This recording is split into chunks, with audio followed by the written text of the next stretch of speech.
மாறி மாறி வாசிக்கலாம். ஓசியா புத்தகம் 3ஆம் அதிகாரம் 5 வசனங்களை நாம் மாறி மாறி வாசிக்கலாம். ஓசியா 3ஆம் அதிகாரம் 1 வசனம்.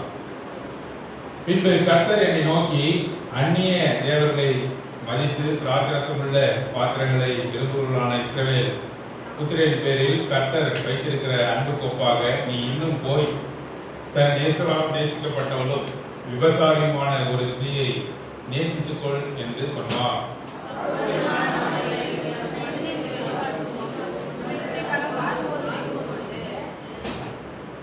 அவளை நோக்கி, நீ வேசித்தனம் பண்ணாமலும் ஒருவனையும் சேராமலும் அநேக நாள் எனக்காக காத்திரு, உனக்காக நானும் காத்திருப்பேன் என்றேன்.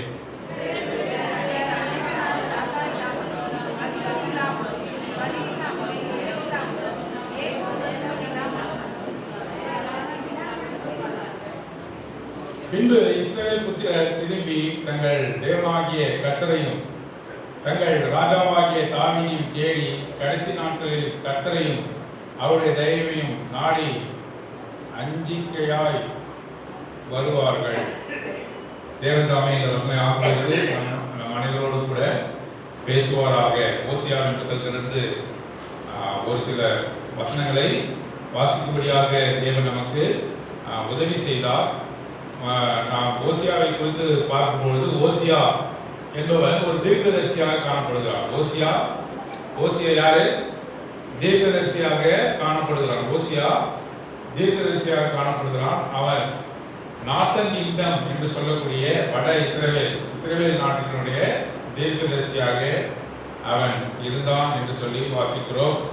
ஏறக்குறைய 40 வருடங்கள் வட இஸ்ரவேல் நார்த் கிங்டம் என்று சொல்லக்கூடிய இஸ்ரவேல் நாட்டுக்கு அவன் தீர்க்க தரிசனங்களை தேவனுடைய ஒத்தாசையை கொண்டு சொன்னான் என்று வாசிக்கிறோம். ஓசியா ஒரு நேர்மையான மனிதன். ஓசியா ஒரு ஒழுக்கமுள்ள ஒரு மனிதன். ஓசியா தேவனுக்கு பயப்படுகிற ஒரு மனிதன். ஆகையால் ஓசியாவை தேவன் தீர்க்கதரிசியாக அவர் கட்டளையிட்டார் என்று சொல்லி வாசிக்கிறோம். ஓசியாவின் மூலமாக ஆண்டவர் பல காரியங்களை இஸ்ரவேல் ஜனத்திற்கு அவர் சொன்னார் என்று வாசிக்கிறோம். ஓசியா 1ஆம் அதிகாரம் 2ஆம் வசனம். கர்த்தர் ஓசியாவை கொண்டு உரைக்க தொடங்கிய பொழுது கர்த்தர் ஓசியாவை நோக்கி, நீ போய் ஒரு சோர ஸ்திரீயையும் சோர பிள்ளைகளையும் உன்னிடமாய் சேர்த்துக்கொள், தேசம் கர்த்தரை விட்டு விலகி சோரம் போயிற்று என்றார். பாருங்க, சோரம் போன ஒரு ஸ்திரீயை யாராவது கல்யாணம் பண்ணுவாங்களா?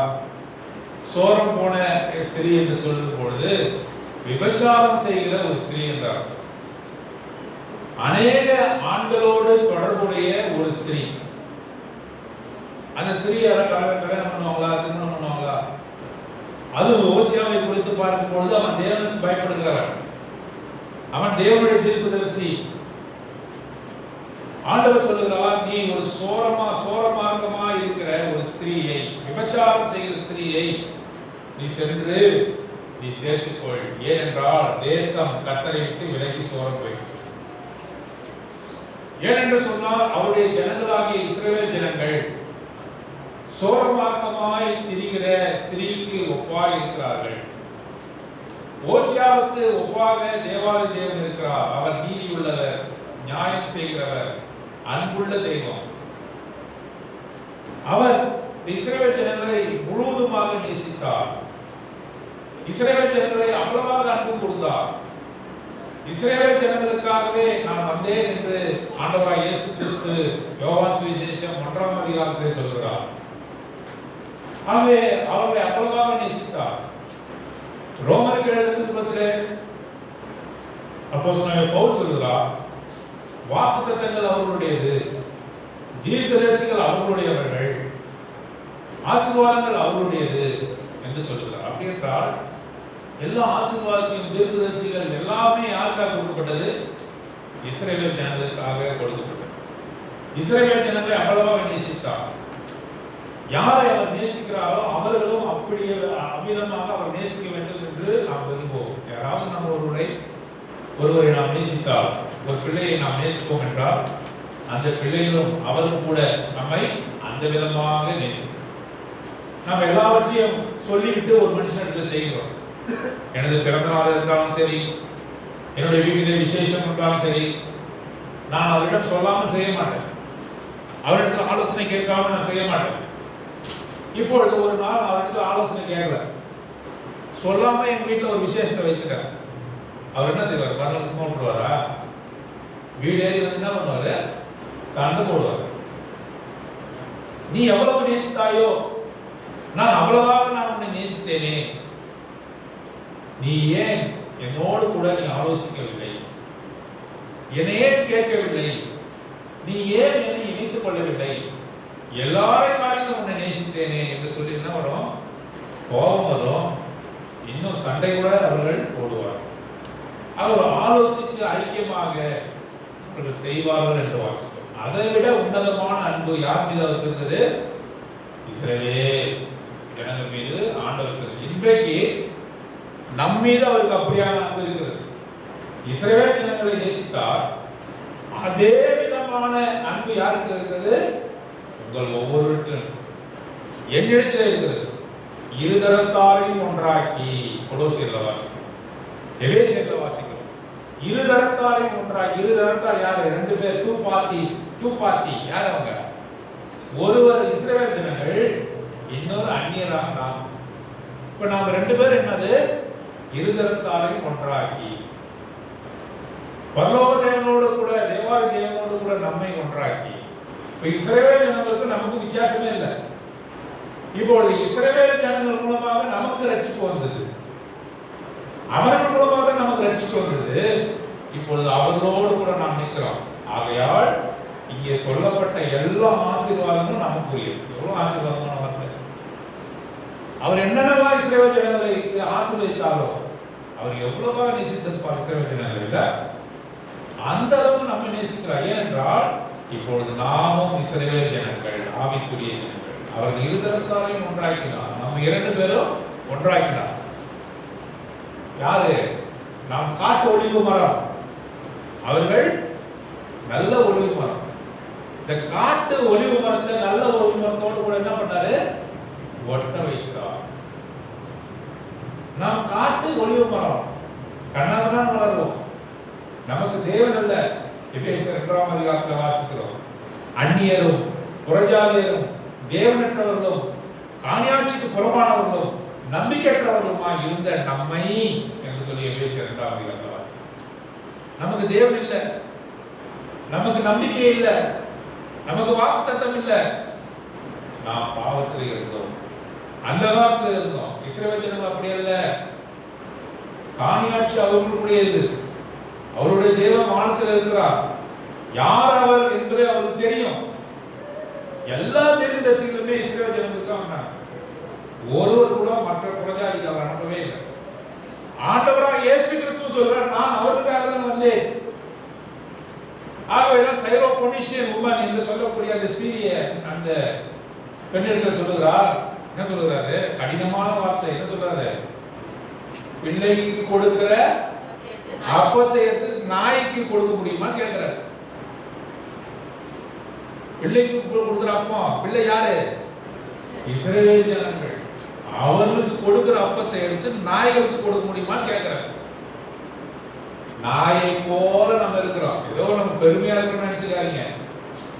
ஒரு பகுதியில வாழ்ந்து ஒரு குடும்பத்தில் தோன்றி மறைந்து போவோம். இந்த ஆண்டவராக இயேசு கிறிஸ்துவை மாத்திரம் நம்ம அறியவில்லை என்று சொன்னால் நாய்க்கும் பன்றிக்கும் ஒப்பானவர்களாம்.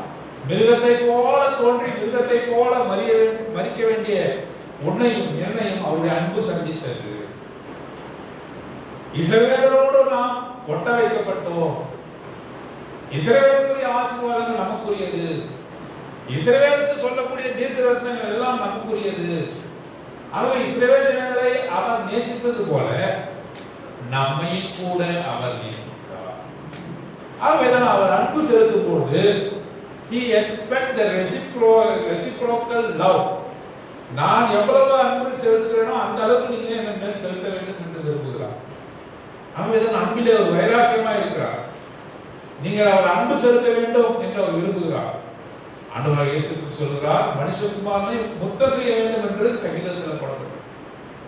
நீங்க முத்தம் செய்திருக்கிறீர்களா? அவரை குறித்து எப்போது எண்ணிக்கொண்டிருக்கிறீர்களா? போதகமார்களும் எல்டர்ஸ் மட்டும்தான் ஆண்டவரை பற்றி நினைக்கணும், வேதத்தை தொடர்ந்து படிக்கணும் கிடையவே கிடையாது. நாம் ஒவ்வொருவரும் எனக்கு என்ன அவங்க ஞாயிற்றுக்கிழமை வசனம் சொன்னா போதும் நான் ஏற்றுக்கொண்டு வந்துடுவேன், என்னோட லெவல் போதும், அப்படி எல்லவே இல்லை. You must progress in his love. அவருடைய அன்பிலே நீ வளர்ந்து கொண்டே இருக்கணும்.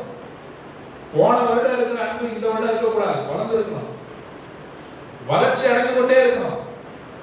வளர்ச்சி இறுதியில் என்ன நடக்கும்? எனக்கு போல மாமகனே என்று அவர் அழைத்து கொண்டிருக்கிறார். ஒரு நாள் நான் மதிக்க போகிறேன், ஒவ்வொருவருக்கும் மதிப்பது நிச்சயம். அன்றைய தினம் நான் எப்படியாக இருக்க வேண்டும், அல்லது ஆண்டவர் சந்திக்கும் நாள் நான் எப்படியாக இருக்க வேண்டும்? முழுமை பெற்றவனாக இருக்க வேண்டும். A complete man. அவருடைய அன்பிலே முழுமை பெற்றவனாக நான் காணப்படணும். அதுதான் தேவன் விரும்புகிறார். ஒவ்வொரு நாளும் அவருக்குள்ள வளர்ந்துருக்கணும். முதலாவதாக அவர் மேல் வைத்த அன்பு வளர்ந்து கொண்டே இருக்கணும். அப்படி இருக்குதா? இல்ல மற்றவர்கள் மீது, நம் இணையதள பந்துக்கள் மீது, மனைவி மீது, மக்கள் மீது அவர் நம்ம அன்பு வளர்ந்துகிட்டே இருக்குதா? இல்ல ஆண்டவராகிய இயேசு கிறிஸ்துவின் மீது நம்முடைய அன்பு வளர்ந்து கொண்டே இருக்கிறதா? நமது விசுவாசம் வளர வேண்டும். வருவார் ஒரு நாள் என்ன அவர் கூப்பிடுவார், விசுவாசம் வளர வேண்டும். இந்த பிணியிலிருந்து, இந்த சோதனையிலிருந்து, எல்லாவற்றிலிருந்து என்னை அவர் விடுவிக்க வல்லவராய் இருக்கிறார். இந்த விசுவாசம் வளரணும். ஆண்டவர் சொல்றார், ஜனங்களை பார்த்து, நீங்கள் நான் செய்கிற அற்புதத்தை பார்த்து வருகிறீர்கள், நான் கொடுக்கிற போஜனத்தை பார்த்து வருகிறீர்கள், அற்புதங்களே என்று சொல்கிறார். இந்த வசனத்தை கேட்கும் போது அவருக்கு பசி இருக்குது, ஆகையால ஒரு போஜனம் கொடுக்குறாரு. இவங்க என்ன செஞ்சுட்டாங்க? சாப்பாட்டுக்காக வர ஆரம்பிக்கிறாங்க. அவருக்கு அவர் காட்டுற வித்தைக்காக வராங்க. அவர் வித்தை காட்டுறவரா? வித்தைக்காரர் அவர் அதை பார்ப்பதற்காக அவர் வருகிறார். சத்திய வசனத்தை அவர் விட்டு விட்டார். சாப்பாட்டுக்காக, ஒருவேளை போஜனத்துக்காகவும், அவர் செய்த அற்புதங்களுக்காக வருவார் என்று சொன்னால், எவ்வளவு பரிதவிக்கப்பட்ட ஜனங்கள், எவ்வளவு பரிதாபகரமான ஜனங்கள். ஆனால் அவர் மீது அன்பு வளர்கிறதா? அவர் கேட்கிறார். அங்குதான் அவருடைய உள்ளத்தினுடைய அழுத்தம், ஆண்டவருடைய உள்ளத்தினுடைய வேதனை என்னவாக இருக்கிறது? போ ஒசியா, போய் ஒரு சோரமார்க்கமான ஒரு ஸ்திரியை கல்யாணம் பண்ண போ அப்படின்னு சொல்றார். அவனும் கீழ்ப்படிந்து போய் என்ன பண்றான்? ஒரு விபச்சாரியை திருமணம் பண்ண. ஆண்டவரும் அப்படிதான் சொல்றாரு. விபச்சாரத்தில் இருக்கக்கூடிய பாவத்துக்கு நிகராக இருந்த உங்களை அவர் திருமணம் செய்தார், அவர் மணந்து கொண்டார் என்று சொல்லி வாசிக்கிறோம். அப்படி இருந்தும் இந்த அதிகாரம், இந்த புத்தகத்தை முழுதுமாக வாசிங்க. அப்படி இருந்து திருமணமான பிறகு நீ அவள் ஒழுங்காக இருப்பாள், தன்னோடு கூட அவள் வாழ்வாள் என்று நினைத்தாலும் கூட அவள் திரும்பவும் அநேக நேசரிடத்திலே சென்றாள் என்று போடுறோம். நாமும் கூட அப்படித்தான். அவருடைய அன்பை ருசித்த பிறகு, அவருடைய ரட்சிப்பை ஏற்றுக்கொண்ட பிறகு நான் என்ன செய்யறேன்? அங்கே நான் போகும் பொழுது, நம்பிக்கையற்றவனாக நான் திரியும் பொழுது, என்னிடத்தில் நம்பிக்கை இல்லை தேவன் செய்வார் என்று சொல்லி நம்பிக்கை இல்லாமல் நான் திரியும் பொழுது, நானும் ஒரு விபச்சாரக்காரனை போல, ஒரு விபச்சாரியை போலத்தான் காணப்படுகிறேன். அது அவருக்கு மனதை உறுத்துகிறது. ஆகவேதான் நான் வாசித்தோம் பாருங்க, 3ஆம் வசனம், 3ஆம் அதிகாரம் 3ஆம் வசனம். அவளை நோக்கி, நீ வேசித்தனம் பண்ணாமலும் ஒருவனையும் சேராமலும் அநேக நாள் எனக்காக காத்திரு, உனக்காக நானும் காத்திருப்பேன் என்றார். என்ன சொல்றாரு பாருங்க, நான் திருமணம் பண்ணிட்டேன், நீ திருமணத்துக்கு முன்பாக எப்படி இருந்தியோ என்பது உனக்கு தெரியும், அது எனக்கும் தெரியும். நீ பாவத்திலே வாழ்ந்த காலங்களை பார்க்கும்போது அது எனக்கு தெரியும். நீ எவ்வளவு மோசமான பாவத்திலையும் சாபத்திலையும் அக்கிரமத்திலையும் நீ வாழ்ந்தா என்பது எனக்கு தெரியும். நான் கிருபையால் எல்லாவற்றையும் மன்னிக்கிறேன். நான் திருமணம் பண்ணிட்டாங்க அன்று சொல்கிறேன், நித்திய விவாதத்துக்கு என்றே உன்னை தெரிந்து கொண்டேன், இனிமேல் செய்யாது, நான் உனக்காக காத்திருப்பேன் ஆண்டவர் சொல்றார். நீனும் எனக்காக காத்திரு. எச்சரிக்கையும் செய்யறாரு. என்ன செய்யறாரு? இனிமே ஒருவனையும் நீ அண்டாத, சோரமார்க்கம் பண்ணாத, விபச்சாரம் பண்ணாத, சரீரபரமான நாமே என்ன பண்றோம்? நம்ம மனைவியோ கணவனோ பேச்சாட்டில் பண்ணாங்க என்ன பண்றோம்? மன்னிக்க முடியாத குற்றமாக நாம் கருதுறோம். மன்னிப்பே கேட்டா கூட மன்னிக்க முடியாத தவறுதான், உண்மைதான். அந்த ஒரு காரணத்தை சொல்ற ஆண்டவர். கிறிஸ்துவத்துல விவாகரத்து என்பதே கிடையவே கிடையாது. ஒரே ஒரு கிரவுண்ட். அது என்னது? உன் மனைவியோ உன் கணவனோ விபச்சாரம் செய்துதான் தெரிஞ்சா it's a valid ground for the divorce. நீ விவாகரத்துக்கு அப்ளை பண்ணலாம். அது அவ்வளோ முக்கியமானதாக ஆண்டவர் சொல்கிறார். விபச்சாரத்தை ஒருத்தன் வந்து உன்னை விட்டு போயிட்டானா, வேறொரு பொண்ணோட தொடர்பு இருந்ததுன்னா தயவு செய்து நீ அவனை மன்னிக்கலாம், அல்லது மன்னித்து சேர்த்துக் கொள்ளலாம், திரும்பி வாழ உனக்கு ஆப்ஷன் கொடுக்கலாம். இல்லை என்று சொன்னால் அவனை விபச்சாரம்னா ஆண்டவர் ஏன் என்று கேட்க மாட்டார். அவனை டைவர்ஸ் விவாகரத்து பண்ணா ஏன் என்று கேட்க மாட்டார். ஆனால் ஆண்டவர் அன்பு பாருங்க, அவரோடு கூட சேர்ந்து வாழத்தான் இருக்கிறார். நீ சோரமார்க்கம் பண்ணாதே, நீ எனக்கு உண்மையா இரு, நான் உனக்கு உண்மையா இருப்பது போல நீ எனக்கு உண்மையா இரு என்று சொல்கிறார். ஆனால் இந்த ஜனங்கள், இஸ்ரவேல் ஜனங்கள் கேட்க மாட்டோம் என்கிறார்.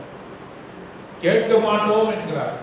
அவருக்கு 3 குழந்தை பிறகு யாருக்கு? ஓசியாவுக்கும் இந்த கோமார் என்று சொல்லக்கூடிய இந்த விபச்சார ஸ்திரீக்கும் 3 குழந்தைகள் பிறகு. பேர் தெரியுமா உங்களுக்கு? ஜெஸ்ரியேல், ருஹாமா, அடுத்து அம்மி என்ற 3 குழந்தைகள் பிறகு. ஜெஸ்ரியேல் என்று சொல்லப்படும் பொழுது பலமான ஒரு பகுதி, ஜெஸ்ரியேல் பள்ளத்தாக்கு பலமான பகுதி. அந்த பலமான பகுதி பாழ்பட்டு போகும். பலமான பகுதி பாழ்பட்டு போகும். இரண்டாவது ஒரு பெண், ருஹாமா என்று பெயர். ருஹாமா என்றால் என்ன அர்த்தம் தெரியுமா? having obtained mercy என்ற அர்த்தம்.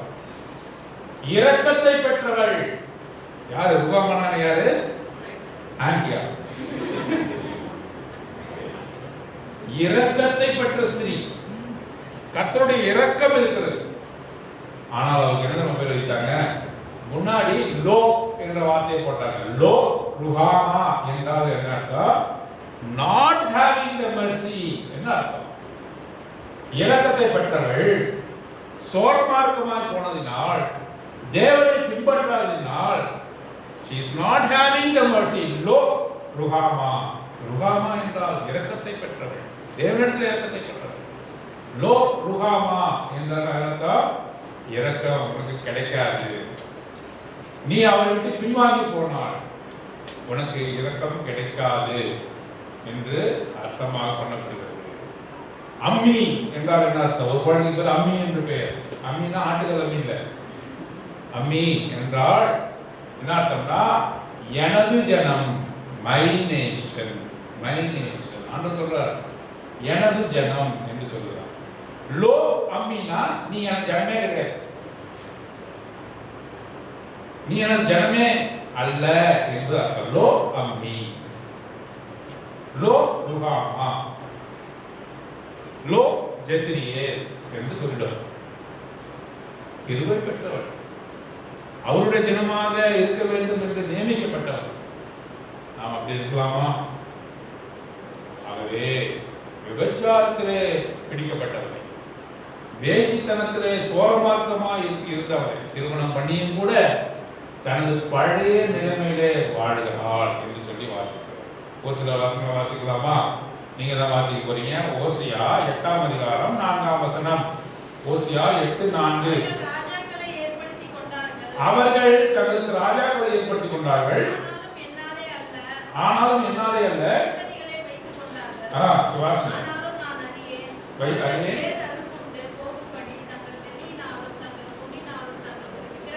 விக்கிரகங்களை உண்டு பண்ணினார்கள். இந்த ஜனங்கள் எப்படிப்பட்டவர்கள்? தங்களுக்கு விக்கிரகங்களை உண்டு பண்ணின ஜனங்கள். 2வது வாசிக்கலாமா? ஓசியா 4ஆம் அதிகாரம் 12ஆம் வசனம். ஓசியா 4ஆம் அதிகாரம் 12ஆம் வசனம். இந்த ஜனங்கள் விக்கிரகங்களை உண்டு பண்ணினார்கள். இரண்டாவதாக கட்டை, மரக்கட்டை, தெய்வம் என்று கட்டை என்று போறாங்க. கட்டைனால தெய்வங்களை செய்கிறார்கள். கட்டை இடத்துல போறாங்க. வாசிங்க. எங்க இருக்கிறார்கள்? திரிய பண்ணிட்டு சோரமார்க்கமாய் அந்நிய தேவர்களை அவர்கள் சந்தித்தார்கள். கட்டங்கிட்ட போறாங்க, கட்டையால செய்யப்பட்ட தெய்வத்திட்ட போறாங்க, கல்லால செய்யப்பட்ட தெய்வத்திட்ட போறாங்க. ஜீவனுள்ள தெய்வத்தை விட்டுவிட்டு கட்டையாலும் கல்லாலும் செய்யப்பட்ட தெய்வத்திற்கு அவர்கள் போகிறார்கள். அவர்கள் விக்கிரகங்களை நோக்கி போகிறார்கள், கட்டையால் செய்யப்பட்ட தெய்வங்களை நோக்கி போகிறார்கள். அது மாத்திரமல்ல, சொந்தக்காரர்களை நோக்கி போறாங்க, அந்நிய ஜனங்களை நோக்கி போறாங்க, விசுவாசிகளை நோக்கி போவதில்லை. தேவனுடைய ஜனங்கள் இருக்கிறார்கள், அவர்கள் கேட்பதில்லை. தேவனுடைய ஜனங்களுடைய அறிவுரை கேட்பதில்லை, அந்நிய ஜனங்களுக்கு அறிவுரையை கேட்கிறார். எங்க வாசிக்கிறோம்? 7ஆம் அதிகாரம் 11ஆம் வசனம். ஓசியா 7ஆம் அதிகாரம் 11ஆம் வசனம். இருக்கிறான், அவனுக்கு புத்தி இல்லை, எகிப்தியரை கூப்பிடுகிறார்கள், அசீரியத்துக்கு போகிறார்கள். அவங்க எப்படிப்பட்ட ஜனங்கள்? தேவனிடத்திலே போகாமல் எகிப்தின் இடத்திலும் அசீரியர் இடத்திலும் போகிற ஜனங்கள். எகிப்தியர், அசீரியர் இஸ்ரவேலுக்கு அந்நிய ஜனங்கள். அவர்களிடத்திலே போகிறவர்களாக காணப்படுகிறார்கள், விக்கிரகங்களிடத்திலே போகிறவர்களாக இருக்கிறார்கள். கட்டையான விக்கிரகங்களுக்கு போய் அவர்கள் தாழ பணிகிறார்கள். அசீரியா, எகிப்து என்ற அந்நிய ஜனங்களிடத்திலே போய் ஆலோசனை கேட்கிறார்கள். 10ஆம் அதிகாரம் 13ஆம் வசனம். 10ஆம் அதிகாரம் 13ஆம் வசனம். அநியாயத்தை உழுதீர்கள், தீவனை அறுத்தீர்கள், பொய்யினுடைய கனிகளை புசித்தீர்கள். எப்படிப்பட்ட ஜனங்களாக இருக்கிறார்கள் என்று சொல்லி இந்த வசனங்களை நாம் வாசித்துக் கொண்டிருக்கிறோம். 5ஆம் அதிகாரம் 4ஆம் வசனம். 5:4. அவர்கள் தங்களுடைய தேவனிடத்திற்கு திரும்புவதற்கு சீர்திருத்த மாட்டார்கள். வேசித்தனத்தின் ஆவி அவர்கள் உள்ளத்தில் இருக்கிறது, கர்த்தரை அறியார்கள். அவர்கள் திரும்ப மாட்டார்கள். கடிந்து கொண்டாலும் அறிவுரை சொன்னாலும் அவர்கள் கட்டையான தேவனிடத்தில் திரும்புகிறார்கள், வேசித்தனமார்க்கமாக செய்கிறார்கள். நான் உண்மையா இருப்பது போல நீ உண்மையா இல்லை என்று சொன்னாலும் கூட இவர்கள் திரும்ப மாட்டேன் என்று அவர்கள் சொல்லுகிறார்கள். இந்த ஜனங்களை பார்த்துதான் தேவன் அன்பு கூறுகிறார். தேவன் அன்பு கூறுகிறதை நாம் பார்க்கிறோம். ஓசியா 12ஆம் அதிகாரம் 5ஆம் வசனம். ஓசியா 15.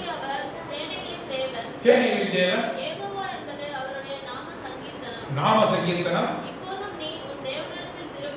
இப்பொழுதும் நீ உன்னுடைய தேவனுக்கு திரும்பு, தயவையும் நியாயத்தையும் கைக்கொண்டு நம்பிக்கொண்டிரு. நீ மற்றவரை நம்பாதே, எகிப்தை நம்பாதே, அசிரியாவை நம்பாதே, கட்டையான விக்கிரகங்களை நம்பாதே, உன் சுயபக்தியை சாராதே, என்னிடத்திலே திரும்பு என்று தேவன் சொல்கிறார். நான் உன்னை திருமணம் பண்ணியிருக்கிறேன் என்று சொல்கிறார். நீ என்னோடு கூட விவாகத்தில் இணைக்கப்பட்டு இருக்கிறாய் என்று சொல்கிறார். நித்திய விவாகத்துக்கென்று உன்னை உடன்படிக்கை செய்து கொண்டிருக்கிறேன் என்று சொல்கிறார். நீ மற்றவரை நம்பாதே என்று சொல்கிறார். நீ என் ஜனம் என்று சொல்கிறார். நீ இரக்கப்பட்டவள் என்று சொல்கிறார். நீ பலமான பள்ளத்தாக்கு ஜெசிலியே என்று அவர் சொல்கிறார். நீ என்னுடைய ஜனங்களாக இல்லாமல் போகக்கூடாது, நீ உனக்கு கொடுக்கப்பட்ட கிருபையை இழந்து போகக்கூடாது என்று தேவாதி தேவர் சொல்கிறார். அவை என்னிட திரும்பு, மனம் திரும்பு என்று அவர் நம்மை பார்த்து அவர் சொல்கிறார். ஓசியா 11ஆம் அதிகாரம் 8ஆம் வசனம், 9ஆம் வசனம், 10ஆம் வசனம். எப்ராயிமே, ஒருத்தங்க வாசிக்கும் பொழுது எல்லாரும் வேதத்தை பாருங்க, எல்லாரும் வேதத்தை பாருங்க, வாசிங்க. எப்ராயிமே, நான் உன்னை எப்படி கைவிடுவேன்? இஸ்ரவேலே, நான் உன்னை எப்படி ஒப்பு கொடுப்பேன்? அக்மாவை போலாக்குவேன், செபோயிமை போல உன்னை எப்படி ஆக்குவேன்? என் இருதயம் எனக்குள் குழம்புகிறது, பொங்குகிறது, செய்ய மாட்டேன். எப்ராயிமை அழிக்கும்படி திரும்ப மாட்டேன். நான் மனுஷன் அல்ல, தேவனாய் இருக்கிறேன். நான் நடுவில் உள்ள பரிசுத்தர் வரேன். பாருங்க, அவர் சொல்றாரு, இங்க வந்து இந்த வசனங்களை படிக்கும் பொழுது நம்முடைய உள்ளமானது எவ்வளவாக மகிழ்கிறது என்று பாருங்க. நான் என்ன செய்வேன் என்று அவர்கள் கேட்கிறேன். எனக்கு கோபமா வருது உன்னை பார்த்தா. எல்லா ஜனங்களையும் விட்டுட்டு இஸ்ரவேல் ஜனங்களாகிய உங்களை நான் தெரிந்து கொண்டேன். உபாகமம் 7ஆம் அதிகாரத்தில் சொல்லுகிறார், நான் உன்னை ஏன் நான் நேசித்தேன் தெரியுமா? நீ மற்றவர்களை போல பலத்த ஜாதியா இல்லை, நீ மற்றவர்களை போல செழித்து இல்லை, ஒரு நோஞ்சானை போல, ஏழு மற்றவனை போல, அனாதையை போல, நாதியற்றவனை போல நீ இருந்தாய். எல்லா ஜாதிகளை காட்டிலும் மிகவும் சிறியவனாய் இருந்தபடினாலே உன்னை அன்பு கொடுத்தார். நமக்கு நம்ம இடத்துல ஏன் அன்பு கொடுத்தா? நம்ம அநேகர் பார்க்கும்பொழுது கொரிந்தியர்ல கூட வாசிக்கிறோம், ரோமர்ல எழுதுறதுல கூட வாசிக்கிறோம், அநேகர் நம்ம ஞானவான் அல்ல, அநேகர் நாம் நீதிமான்கள் அல்ல. அதுதான் அவர் சொல்லுகிறார், நீ எல்லா ஜாதியிலும் சிறிய ஜாதியாக இருந்தபடியால், நீ சத்துவமற்ற நிலைமையில் இருந்தபடியால் நான் உன்னை நேசித்தேன் என்றார். நான் உனக்கு என்ன செய்வேன்? அவருடைய என்னுடைய இருதயம் குழம்புகிறது. அது நம்முடைய இருதயம் அல்ல, அவருடைய இருதயம். அவருடைய இருதயம் தத்தளிக்கிறது. அவ்வளவு அன்பு உண்மையில் வைத்து விட்டார். இந்த அன்புக்காக ஆண்டவர் நம்ம நன்றி செலுத்தலாமா? நான் ஒரு மனுஷன் நினைச்சா, ஒரு மனுஷனை நீ கோபப்படுத்தினாக்கா அவன் என்ன செய்யறான்? வந்து உனக்கு உன்னை திட்டுறான், உன் மீது பதில் கோபம் கொள்றான். இல்லை என்று சொன்னா என்ன செய்யறான்? கோபம் அதிகமாகும் பொழுது உன்னை குத்தி போடுகிறான், உன்னை கொலை செய்து போடுகிறான் என்று சொல்லி நாம் வாசிக்கிறோம். ஆனால் தேவாதி தேவன் என்ன செய்கிறார்? நான் ஒரு மனுஷன் அல்ல, நான் ஒரு மனுஷன் அல்ல, உன் மீது இரக்கம் பாராட்டுகிறேன். எப்ராயிம் என்று சொல்லும் பொழுது அவர் என்னது? மிகவும் நேசமாக கூப்பிடுகிற வார்த்தை. எப்ராயிமே, நான் உன்னை எப்படி மறப்பேன்? உங்க பேரை அந்த இடத்துல போட்டுக்க வேண்டியதான். உங்க பேரை, என்னுடைய பேரை நான் போட்டுக்கலாம், உங்க பேரை அதில் போட்டு அந்த வாசிச்சு பாருங்க. எப்ராயிமே, நான் உன்னை எப்படி மறப்பேன்? நீ செய்கிற அக்கிரமத்தெல்லாம் பார்க்கும் பொழுது என்னுடைய உள்ளம் தத்தளிக்கிறதே, உன்னை கொன்று போட வேண்டும் என்று தோன்றுகிறது. ஆனாலும் நான் ஒரு மனுஷனாகவே இன்னும் இருக்கட்டும் என்று உன்னை வைத்து வைத்திருக்கிறேன். உன் மீது பரிதாபப்படுகிறேன். மனம் திரும்பு, திரும்ப சோரமாக்கமான காரியத்தை செய்யாதே, என்னை விட்டு நீ போகாதே, எனக்கு அடுத்த காரியங்களை நீ செய், என் மீது அன்பு கூறு. நான் உன்னிடத்தில் எதை கேட்கிறேன்? ஆண்டவர் சொல்லுகிறார், நம்ம இடத்துல எது கேட்கிறார்? நம்மளோட சொத்து பத்திரம் கேட்கிறாரா? பத்துல ஒரு பகுதி என்னது சபையில போடுன்னு சொல்றாரா? என்னது போடுன்னு சொல்றாரா?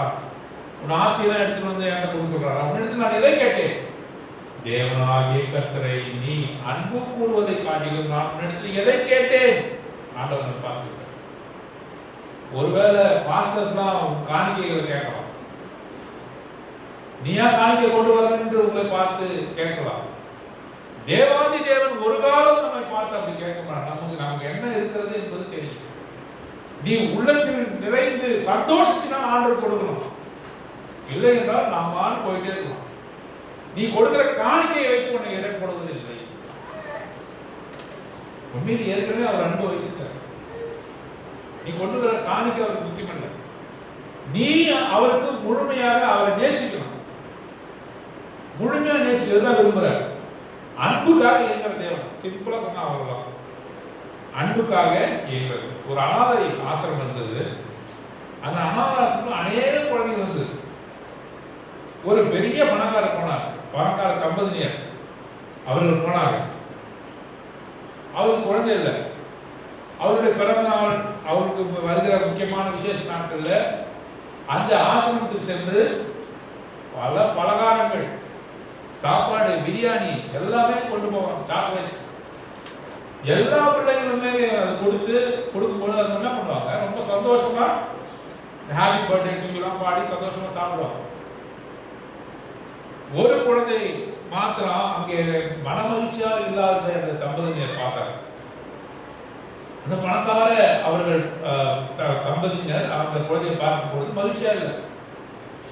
சரி, ஏன் இவ்வளோ நம்ம செய்கிறோம், புது ட்ரெஸ் வாங்கி கொடுத்துருக்குறோம், பிடித்த சாக்லேட்ஸ் கொடுக்குறோம், சாப்பாடுலாம் கொடுக்குறோம், ஏன் இந்த குழந்தை மகிழ்ச்சியா இல்லை என்று சொல்லி அந்த குழந்தை இடத்துல போய் அவர்கள் கேட்கிறார்கள்.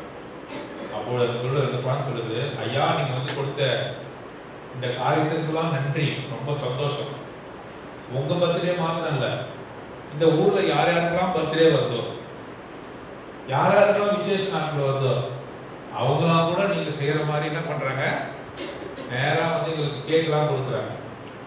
ஆனால் ஒருவரும் எங்கள் மீது பொருளை கொடுக்கிறார்கள் தவிர அன்பை கொடுப்பதில்லை. பொருளை கொடுக்கிறார்கள் ஆனால் அன்பை கொடுப்பதில்லை. நாங்கள் அன்புக்காக மிகவும் இயங்குகிறோம். ஒரு நாளும் ஒரு மனுஷனும் சாப்பாடு போடுறாங்களே தவிர எங்களை தூக்கி கொஞ்சதே இல்லை. மனுஷ ஸ்பரிசம் என்று சொல்லக்கூடிய நம்ம குழந்தைகளை தூக்கி கொஞ்சம் அந்த ஸ்பரிசத்தின் அன்பு எங்களுக்கு கிடைத்ததே இல்லை. ஒரு நாளும் ஒருவரும் ஒரு குழந்தையும் தூக்கினதே இல்லை. வயிறு முட்டை சாப்பாடு கொடுக்குறாங்க, ட்ரெஸ் கொடுக்குறாங்க, ஆனால் அதுல அன்பு இல்லை. தேவாலயம் அப்படிதான் நினைக்கிறேன். அன்புக்காக இயங்குற தேவன் ஒன்றுமே நீ கொடுத்தார். காலையில எழுந்திரிச்சு ஆண்டவர் நம்ம மீது அன்பா இருக்கு. நம்ம ஜபத்துல பார்த்தோம்ல, போன ஸ்கிரிப்ட்ல பார்த்ததுல அருமையான வசனங்கள்லாம் போட்டு நம்ம அவர் சொல்ல வேண்டியது. காலையில எழுந்திரிச்சு ஆண்டவர் நான் உன்னை அன்பு கூறுகிறேன், நீர் இல்லாமல் எனக்கு யாரும் தெரியல. என்ன அருமையான வசனம். எங்க வருது? பரலோகத்திலே யாரும் எங்க வருது? சங்கீதத்துல தான் வருது.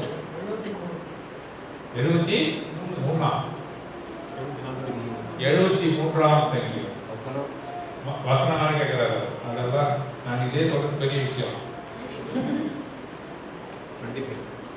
73:25 பூமியிலே வேறு எனக்கு விருப்பம் இல்லை, பரலோகத்திலே உண்மை தவிர யார் உண்டு? பூமியிலே உண்மை தவிர வேறு. அதுல அன்பு இருக்கு, அந்த வார்த்தையில அன்பு இருக்கு. அவன் சங்கீதக்காரன் கடமையாவே சொல்லல. ஆகவேதான் அவன் எவ்வளவு வாசினாலும் மன்னிக்கிறது. அவ்வளவாக அன்பு கொடுத்துட்டான், அவ்வளவாக அன்பு கொடுத்துட்டான். லூக்கா 7ஆம் அதிகாரம் அவ்வளவாக அன்பு கொடுத்தான், அவ்வளவாக அன்பு கொடுத்தான். அவருடைய திரளான பாவங்கள் மன்னிக்கப்பட்டது. அவர் சந்தோஷத்தோடு வீட்டுக்கு அவர் சென்றார். ஆகவே ஆண்டவர் இந்த விதமான ஏக்கத்தோடு கூட அவர் இருக்கிறார். அவர் நம்மை அவ்வளவாக நேசித்திருக்க. ஒரே வசனம் வாசித்து நம்ம முடிக்கலாம். ஓசியா 14ஆம் அதிகாரம் 4ஆம் வசனம். 14:4 அவர்களுடைய சீர்கேட்டை குணமாக்கி அவர்களை நான் மனப்பூர்வமாக சிநேகிப்பேன். மன்னிப்பேன் இல்ல, அவர் மன்னிக்கிறதுக்கு முன்னாடி என்ன வருது? ஸ்நேகம் வருது. I will forgive them, I will love them freely என்று போடணும். நான் மனப்பூர்வமாய் சிநேகிக்கிறேன். அவர் நம்மை மனப்பூர்வமாய் சிநேகிக்கிறதுனால தான் நம்ம மனப்பூர்வமா மன்னிச்சார். அவர் நம்ம கடமையா மன்னிக்கல. நீ பாவத்தை அறிக்கையிட்ட பொழுது சரி கேட்டுட்ட, ஆனால் கொடுக்கலன்னு அவர் கொடுக்கல. அவர் நம்மை மனப்பூர்வமாய் நேசித்திருக்கிறார். ஆகவே மனப்பூர்வமான மன்னிப்பை நமக்கு அருள் இருக்கிறார். முதலாவது அவர் நேசித்தார். But God commanded His love towards us while we were yet sinners. Christ died for us. எங்க வருது? ரோமருக்கு எழுதுவோம் 5ஆம் அதிகாரம் 8ஆம் வசனம். வாசிங்க, தமிழ்ல வாசிங்க. நாம் பாவிகளாய் இருக்கையிலே கிறிஸ்து நமக்காக மரித்ததினாலே தேவன் நம்மேல் வைத்த தமது அன்பை விளங்க பண்ணுகிறார். நாம் பாவிகளாய் இருக்கையிலே நம்மை நேசித்ததினால் தமது அன்பை விளங்க. முதலாவதாக நம்மை மன்னிப்பதற்கு முன்பாக முதலாவது நேசித்தார். நேசத்தின் விளைவாக அன்பு வருகிறது. அது எவ்வளவு பெரிய காரியத்தை நமக்கு சொல்லியிருக்கிறார். அவர் விட்டு போனால் ரட்சிக்கப்பட்ட பிறகு நாம் அவருக்கு துரோகம் செய்தாலும், சோரமார்க்கமாய் தெரிந்தாலும், மற்ற அவருக்கு கீழ்ப்படியாத பிள்ளைகளாக இருந்தாலும் நீ மனம் திரும்ப வேண்டும் என்று விரும்புகிறார். நான் மன்னிக்கிற தேவன் என்று சொல்லுகிறார். அவருடைய உள்ள கொதிப்பை நாம் பார்க்கணும் இல்லையா? இப்ராஹிமே, இப்ராஹிமே, நான் உன்னை எப்படி மறப்பேன்? என் உள்ளம் கொதிக்கிறது உன்னை அழித்து விட வேண்டும் என்று. ஆனால் நான் என்ன செய்வேன்? நான் உன்னை மன்னிக்கிறேன். நான் மன்னிப்பதற்கு முன்பாக உன்னை நேசிக்கிறேன் என்று சொல்லி நம்மை நேசித்து மன்னித்த இந்த தேவனை, ஆண்டவரை நான் உண்மை அன்பு கூறுகிறேன், தகப்பனை நான் உண்மை அன்பு கூறுகிறேன் என்று சொல்லி நாம் அன்பு கூறுவதாக ஆராதிக்க தேவன் நமக்கு உதவி செய்வார்.